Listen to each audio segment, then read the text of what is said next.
It started as a dream project for my kids, a simple treehouse in our own backyard. But within a week, the HOA was threatening me with fines, legal notices, and something I never thought I'd hear. Tear it down or we'll do it for you. I said no, and I took them to court. Here's how one treehouse sparked a community war, and why I'd do it all over again. I've always been a pretty quiet guy. I pay my taxes, mow my lawn, wave to my neighbors, and keep to myself. When we moved into our new suburban home just outside of Austin, Texas, I honestly didn't even think much about the HOA. They handed me a thick booklet during closing, and like most people, I barely skimmed it.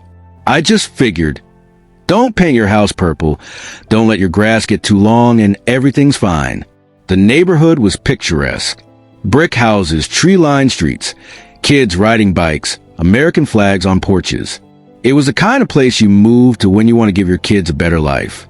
And that's exactly what we wanted. A few months after moving in, my son, he's 7, and my daughter, who's 10, started talking about a treehouse. They'd seen one in a movie, and that was it. They were obsessed. We didn't have one in our last neighborhood. Heck, we barely had trees. But now, in this backyard, there was a perfect old oak tree right in the center. It was practically inviting it. I sat them down one Saturday morning and asked what their dream treehouse looked like. They drew sketches with crayons. My daughter wanted a trapdoor, and my son wanted a flag on the roof. I told them, okay, we'll build it, but you're going to help. I did my research. I checked with the city. No permits were needed for what I was planning.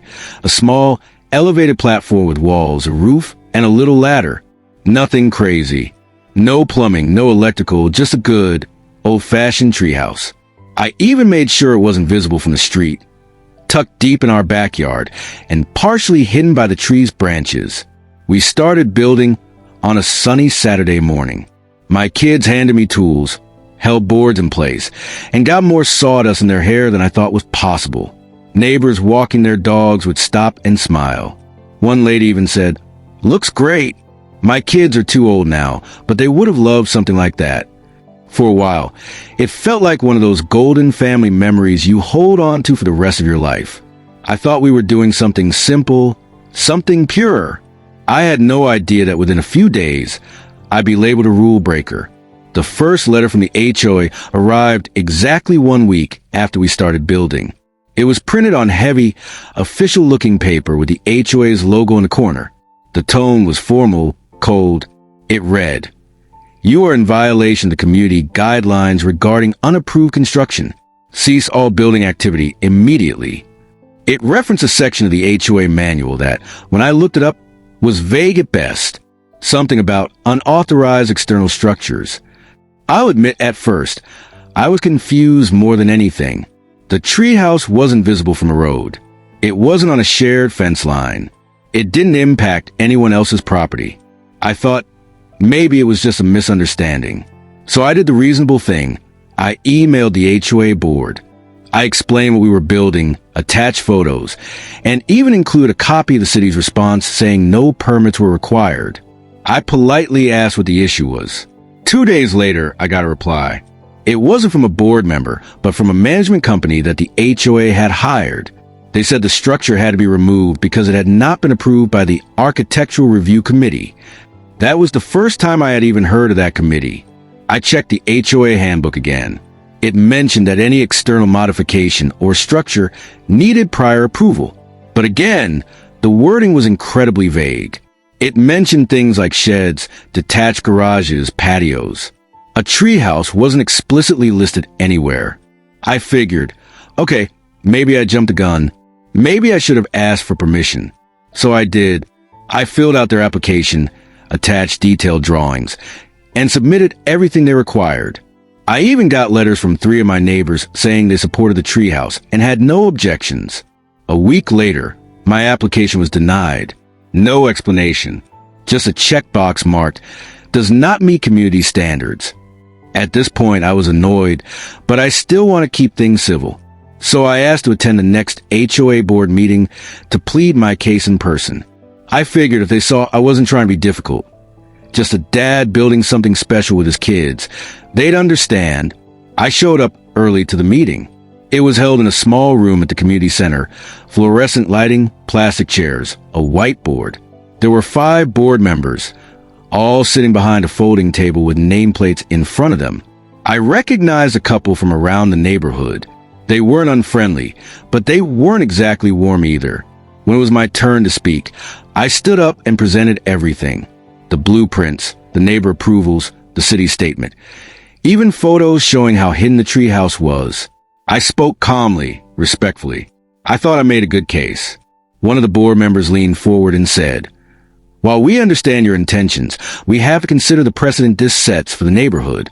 If we allow one structure, what's to stop others from building sheds, fences, or even second homes in their backyard?" I responded, "But you already have sheds and fences in the neighborhood. I've seen them. Some aren't even in great condition." They didn't like that. Another board member said, "We're not here to debate individual violations. The rule is no external structures without approval. Yours wasn't approved. It has to go." That was it. No vote. No discussion. Just a dismissal. I left that meeting fuming. The next day, I got a formal letter.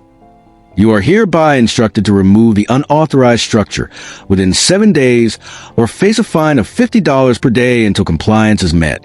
Failure to comply may result in further legal action, including removal by the association." That's when I realized this wasn't just a misunderstanding. It was a power play. I called a friend of mine who's a local contractor. He looked at the treehouse, checked the HOA rules, and said, "This is ridiculous. You're not doing anything wrong, except for not kissing their ring." I started documenting everything. Every email, every letter, every interaction. I installed a camera in the backyard just in case. Then, weird things started happening. One day I came home and found someone had walked through my side gate. The latch was undone. Nothing was stolen, but it was clear someone had been snooping. A few days later, I caught a man taking photos of the treehouse from the alley behind my house. When I asked who he was, he said he was hired by the HOA to document compliance issues. I told him to leave and that he was trespassing. He just smirked and walked off. I knew then that this wasn't just about a treehouse. It was about control. More letters came. The fines started adding up. My wife began to worry. "What if they actually try to sue us?" she asked. "Can they do that?" I wasn't sure. But I knew one thing. I wasn't tearing it down. Not because I was stubborn. Not because I want to fight. But because if I backed down now, what message was I sending? That they could just bully us into submission? I began reaching out to neighbors more deliberately. I learned I wasn't the first one the HOA had gone after. One woman had to repaint her front door because the color was too bright. Another man had been fined for leaving his trash bins out an hour too early. People were scared to speak up. No one wanted to rock the boat. But slowly, people started talking. I created a private Facebook group for homeowners. I titled it Voices of the Neighborhood. I shared my story and invited others to do the same. Within 2 weeks, the group had over 50 members, and the stories kept coming. The treehouse, it seemed, had become a symbol. What started as a family project had revealed cracks in the foundation of our so-called community. It wasn't about rules. It was about power and fear. I was done being afraid. And that's when I decided, if the HOA wanted to fight, I was going to give them one. Not with yelling or vandalism or petty retaliation. I was going to take them to court. I was going to use their own rules against them and show everyone that just because someone wears a name badge and sits behind a folding table doesn't mean they're above accountability. And if I lost, at least my kids would know their dad stood up for them. But deep down, I knew I wasn't just fighting for my kids. I was fighting for everyone who'd ever been told to sit down, shut up, and follow rules that don't make sense. And that fight was just beginning. The fines began almost immediately. $50 a day. Every day the treehouse remained standing. At first, I thought they were bluffing, trying to pressure me with threats. But they weren't. Every morning, another automated email arrived from the HOA's management company, politely informing me of the growing total. After just a week, I was $350 in the hole. After 2 weeks, $700. Then came a letter warning that if I didn't comply, They would consider legal action or, as they so graciously put it, engage third-party contractors to remove the structure at the homeowner's expense. My wife was furious, not at me, but at the absurdity of the situation. "This is our land," she said. "How can they act like they own it?" I didn't have a good answer. All I could say was, because they think they can. So I started documenting everything even more carefully. Every letter, every email, every comment from a board member or neighbor. I saved it all. Screenshots, printed copies, voice memos. If I was going to fight this, I'd need more than just stubbornness. I'd need a strategy. Meanwhile, something strange began happening in the neighborhood. People I barely knew started pulling me aside on walks or while I was out mowing the lawn. Quiet comments. "Good luck, man. That treehouse looks great." Or, "They're always looking for someone to make an example of. This time it's you." One neighbor, who asked me not to say her name, told me they made her repaint her fence 3 times in 2 years. The color was too gray, then it was not gray enough. I finally just stained it brown and stopped asking.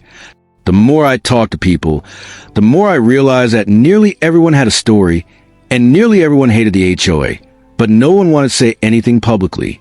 The board had created a culture of silent compliance. Fines, notices, public shaming. People were afraid that if they stood up, they'd become the next target. But I had already become that target. And weirdly, it gave me freedom. I had nothing left to lose. That's when the surveillance started. Or at least, that's what it felt like. I'd installed a motion sensor camera near the treehouse just in case. One morning, I reviewed the footage and saw a man I didn't recognize walking along the edge of my fence with a clipboard, taking pictures over the top. I confronted him from my deck. He claimed to be documenting violations for the HOA, then walked off without answering any questions. I filed a police report for trespassing. It didn't go anywhere, but it made a point. I wasn't going to roll over.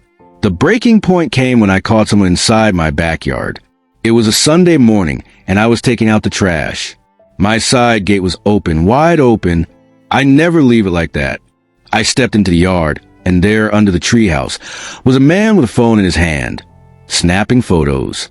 I shouted. He turned around and bolted through the gate without a word. I chased after him, but he was already halfway down the street. I immediately called the police. They came out, took a statement, and advised me to keep the gate locked at all times. "It's probably just someone from the HOA," one officer said, almost casually, like it was no big deal. We'd had calls like this before. That same day, I contacted a lawyer. She was a family friend, someone I knew from church. I told her everything, from the treehouse plans to the fines to the trespassing. She asked to see the HOA's bylaws. I emailed them over. After reading them, she called me back and said something that stuck with me. "They're bluffing. These rules are so vague it's laughable. You have a case." But hiring her wasn't free. Legal fees aren't small, and I wasn't made of money. My wife and I sat down that night and went through our savings. We talked about the costs, the risks, what we could lose. In the end, she looked at me and said, "We teach our kids to stand up for what's right, so let's show them how it's done." We sent the HOA a formal response the following week, a letter drafted by my lawyer, citing city ordinances and referencing a lack of specific language in the HOA's covenant regarding tree houses. We requested an immediate halt to fines and a formal rear review of our application. They didn't back down. Instead, they doubled down. The fines continued. The management company responded with their own legal threats, claiming the HOA board had absolute discretion under their governing documents to decide what is and isn't permitted in the community. That was it. I told my lawyer to file the paperwork. We were going to court. The months leading up to the court date were stressful beyond belief. There were depositions, document reviews. My lawyer sent subpoenas for HOA meeting minutes, internal emails, records of previous enforcement actions. We were trying to build a case of inconsistent enforcement, proof that the board was selectively punishing homeowners and using vague rules to justify it. And guess what? We found it. We discovered at least 6 other backyard structures, sheds, pergolas, playsets that had never been approved by the Architectural Review Committee. Some had been there for years. One belonged to a board member. Not a single fine. Not a single notice. I was stunned. We also found emails where board members discussed sending a message to me. One even wrote, "If we let this treehouse slide, we lose control." It was right there, in black and white. Not about community standards. Not about safety. Just control. The day of the court hearing arrived. It wasn't a big, dramatic trial like you see on TV. Just a quiet hearing in a local civil court. The room was small, with pew-style benches and an old Texas flag near the judge's bench. But it felt like the world was watching. The HOA showed up with their own lawyer, a clean-cut guy in an expensive suit who kept calling my treehouse an unapproved external structure, as if repeating that phrase would make it sound illegal. My lawyer presented our case calmly and methodically. She showed the judge the photos of other structures. She pointed to the vague language in the HOA covenant. She showed the emails. And then she made our case simple. This is not about a structure. It's about selective enforcement and a clear abuse of power. I took the stand and told my story. About the project with my kids. About trying to follow the rules. About the trespassing and the threats. I kept it factual. No anger. Just the truth. The judge asked a few questions, mostly clarifications. He seemed unimpressed with the HOA's lawyer, who fumbled when asked why other structures hadn't been fined. "We can't monitor every violation," he said. "We act on complaints." "But you acted proactively in this case," the judge pointed out. "Was there a complaint?" "No," the lawyer admitted. "The board noticed the construction during a walkthrough. Yet you ignored other visible, unapproved structures?" The lawyer didn't have a good answer. That was the moment I knew the tide had turned. The judge didn't issue a ruling that day. He said he would review the evidence and submit a written opinion within 2 weeks. Those 2 weeks were agonizing. Every day I checked the mail. Every time the phone rang, I hoped it was the courthouse. Finally, the envelope came. I opened on the kitchen table, my wife and kids standing beside me. It was a victory. The judge ruled that the HOA had not provided adequate evidence that the treehouse violated specific written covenants. He noted the vague language and criticized the board for inconsistent enforcement. He ordered the fines waived, the treehouse to remain, and strongly recommended the HOA revise its guidelines for clarity. He also awarded partial legal fees. My wife cried. My daughter screamed. My son asked, "So we get to keep it?" I hugged him and said, "Yes, we won." It was one of the best moments of my life. But winning didn't erase the damage. Our relationship with the HOA was permanently changed.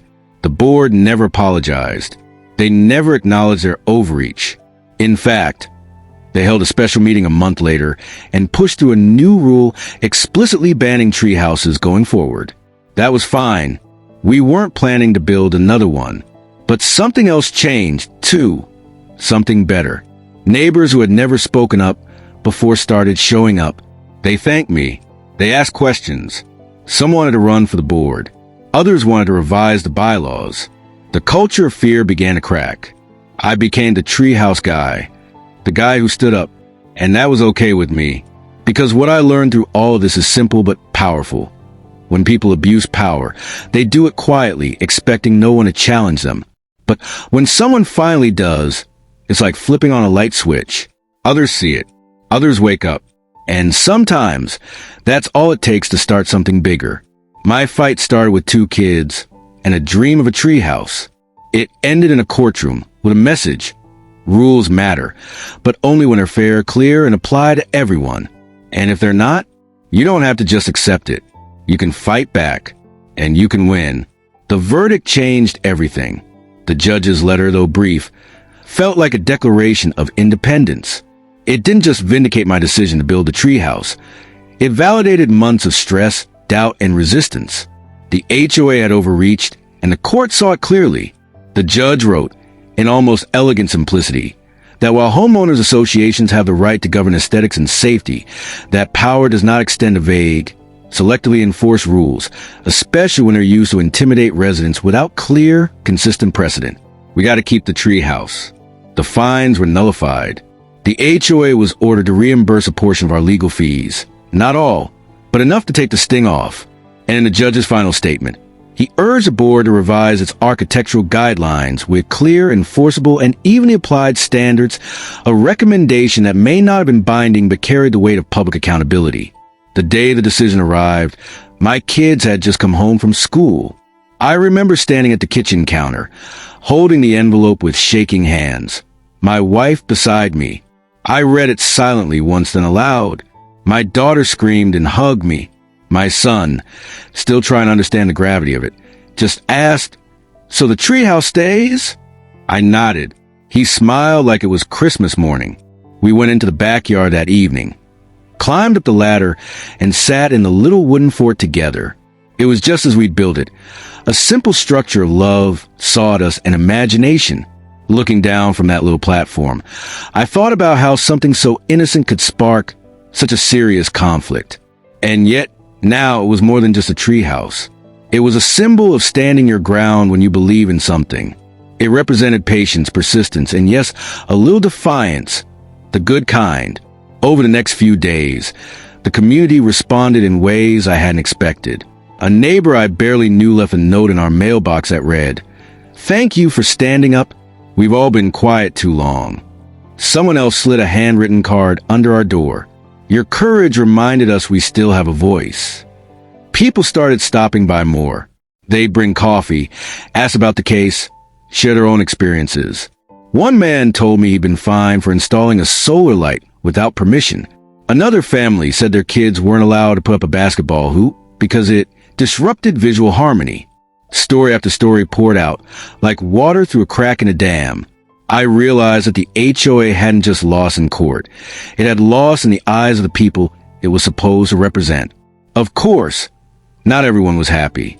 One board member, who hadn't spoken to me since the conflict began, glared at me across the community center parking lot a few days after the ruling. Another neighbor, one who had always been cordial before, now avoided eye contact entirely. And then there were the more passive-aggressive signs. A concerned resident left a typed note on my front door reminding me that winning one battle doesn't mean you should challenge every rule. I didn't respond. I didn't need to. The point had already been made.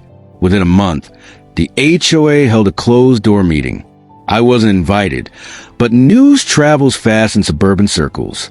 They passed an amendment to the architectural guidelines banning tree houses outright, with the only exception being ones built before the ruling date. In short, mine was safe, but no one else could build one going forward. I had mixed feelings about that. On one hand, it meant we'd made a difference, clearly enough to push them to change the rules. On the other hand, it felt like the board was punishing the community for my success. Like they couldn't stand the idea that someone had pushed back and won. Still, the tone of the neighborhood shifted. More residents began attending HOA meetings. People who'd never run for anything before started submitting applications to join the board. In the Facebook group I had started, which had now grown to over 200 members, someone floated the idea of a homeowner's bill of rights. It was half joking at first, but then the idea gained traction.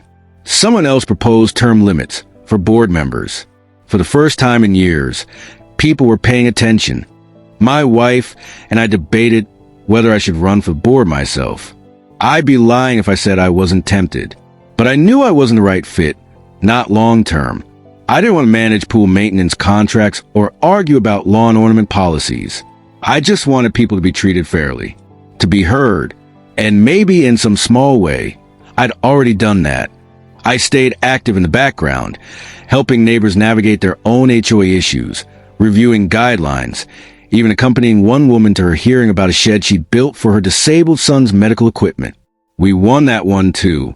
Looking back, the most surprising part wasn't the legal fight or the board's tactics. It was how much fear people had been living under, and how little it took to change that. One person standing up, one small act of resistance. That's all it took to make others realize they didn't have to suffer in silence. And here's the truth. I don't hate HOAs. I understand the original purpose. They're supposed to maintain property values, ensure safety, prevent eyesores. But somewhere along the way, that mission often mutates. Power consolidates. Rules become tools for control instead of community. And when those in charge start believing that the rules apply only when convenient or only to certain people, then the whole system starts to rot. The lesson I learned wasn't just about tree houses or bylaws. It was about power, who has it, how they wield it, and what happens when no one questions it.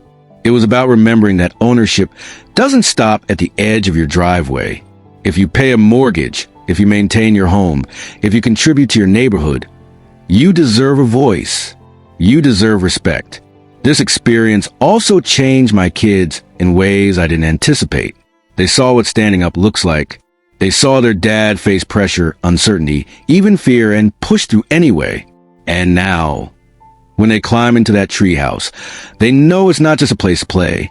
It's a reminder of what courage looks like. One afternoon, a few months after the court ruling, my daughter was up in the treehouse reading when I called her in for dinner. She climbed down slowly and said, "I like being up there. It feels safe." That meant more to me than any ruling ever could.